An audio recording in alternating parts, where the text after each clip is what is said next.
اعوذ باللہ من الشیطان الرجیم بسم اللہ الرحمن الرحیم۔ پیارے ناظرین السلام علیکم۔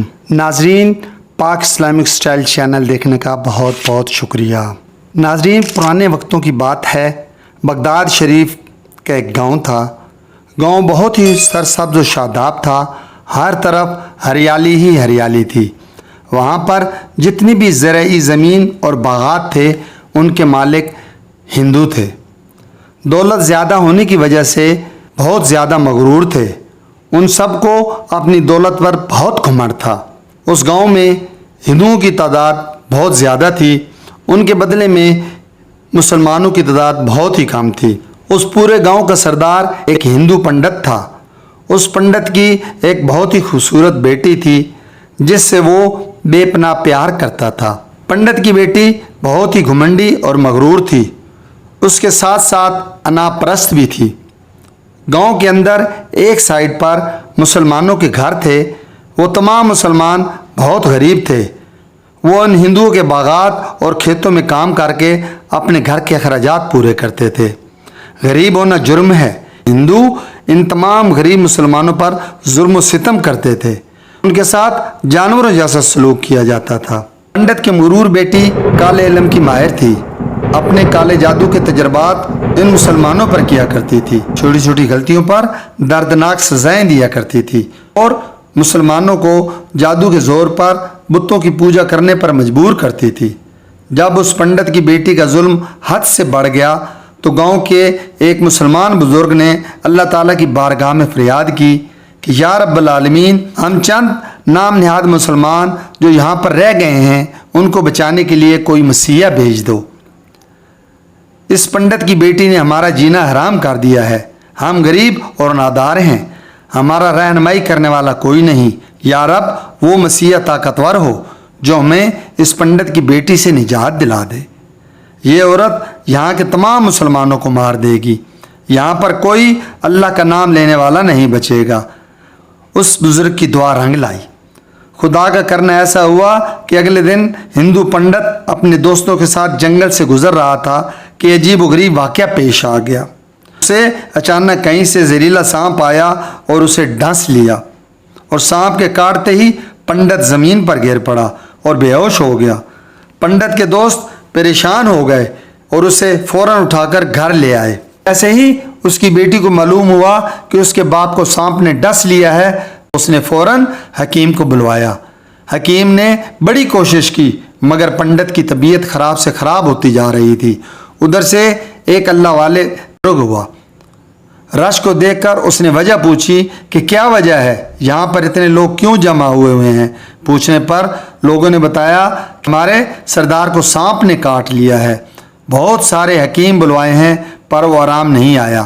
اس پر وہ درویش بولا کہ میں بھی حکمت جانتا ہوں، پیشے سے میں حکیم ہوں، اگر اجازت ہو تو میں پنڈت کو دیکھ سکتا ہوں۔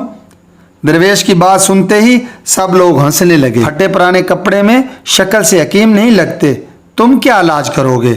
تم کو تو پہلے کبھی ہم نے دیکھا ہی نہیں۔ اس پر درویش نے بتایا کہ میں مسافر ہوں، ادھر سے گزر رہا تھا، رش کو دیکھ کر رک گیا ہوں، اگر آپ اجازت لے دیں تو میں پنڈت کو ٹھیک کر سکتا ہوں۔ سب نے یک زبان ہو کر کہا یہاں پر تو بڑے بڑے حکیم اپنی قسمت آزما چکے ہیں، مگر پنڈت سردار کو کوئی فرق نہیں آیا بلکہ طبیعت زیادہ سے زیادہ خراب ہوتی جا رہی ہے۔ اس پر درویش بولا اگر تم اپنے پنڈت کی زندگی چاہتے ہو، صحت ملے، تم مجھے اندر جانے کی اجازت دے دو۔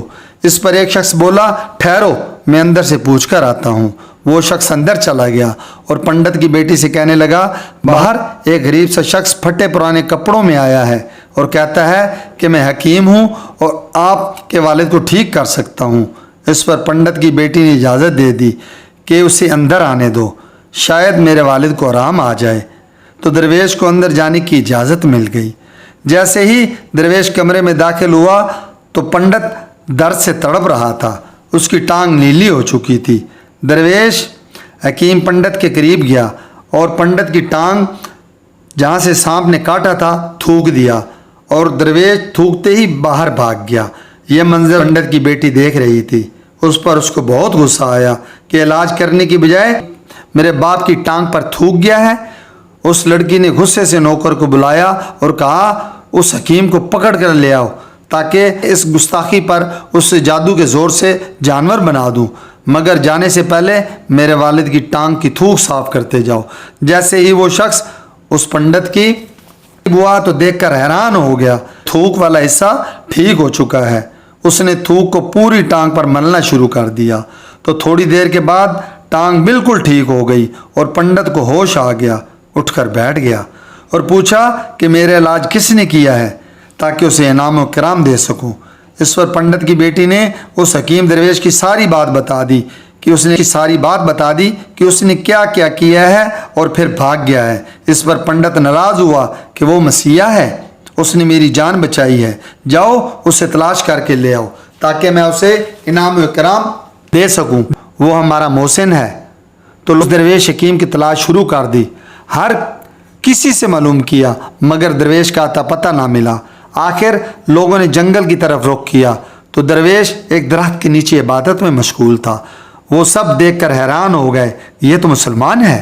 خیر سردار کا حکم تھا، وہ بڑے ادب سے اس حکیم درویش کو اپنے پنڈت کے پاس لے کر آئے۔